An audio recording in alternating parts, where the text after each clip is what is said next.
All right, it's winner's circle at A1 for the 250 class with Colt Nichols. Man, first win, that has to feel great. Man, that's incredible. It's pretty indescribable feeling, really. I mean, that's what we dream about, and it was honestly just big relief, really. I crossed the finish, I was like, thank God, you know. I've been trying to do this for so many years, and it always doesn't really look like it from the outside looking in. You know, it's been a tough few years for me, but I really believe in my ability, and I believe the people I have around me a lot, and I was just so glad it finally came to fruition tonight, and we were able to get that done, and big thing to check off the list, but I'm glad we got to do it here at A1. Talk about those injuries. You went through a spate of kind of weird stuff.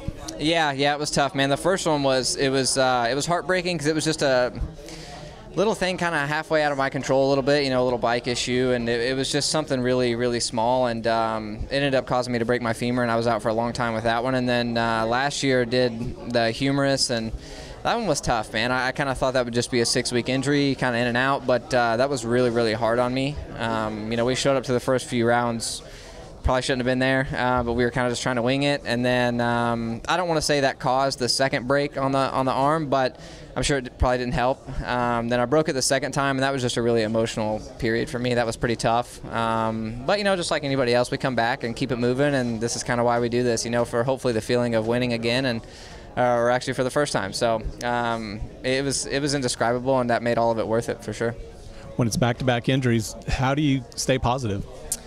That one was tough. That one kind of took the wind out of my sails for sure, just because it was just like, man, you know, I was finally kind of halfway starting to get it together. I got a podium at Dallas, and that was kind of unexpected for me, and we're kind of just trying to keep it rolling a little bit, and that one sucked. It was just really emotional, man. I was having a hard time dealing with that one, and I don't want to say that kind of translated into my performances in outdoors, but I don't really think I really had that spunk like I needed at first.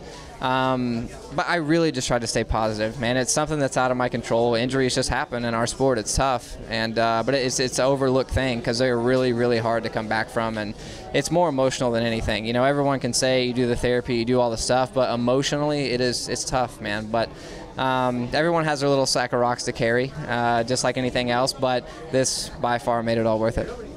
Watching you at the Yamaha track last week, you're putting in time staying out in front of Aaron.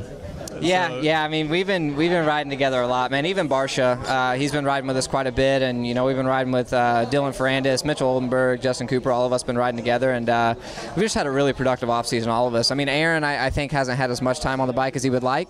So I expect him to just get better and better. But we've been putting in work, man. And I've actually got to go all the way through the month of December and, you know, leading into January. And that's just made a big difference in my performance and how I feel, you know, as far as physically and how I feel on the bike, how we're able to actually test and get the bike the way I want it. So that makes a big difference having a healthy, productive off season.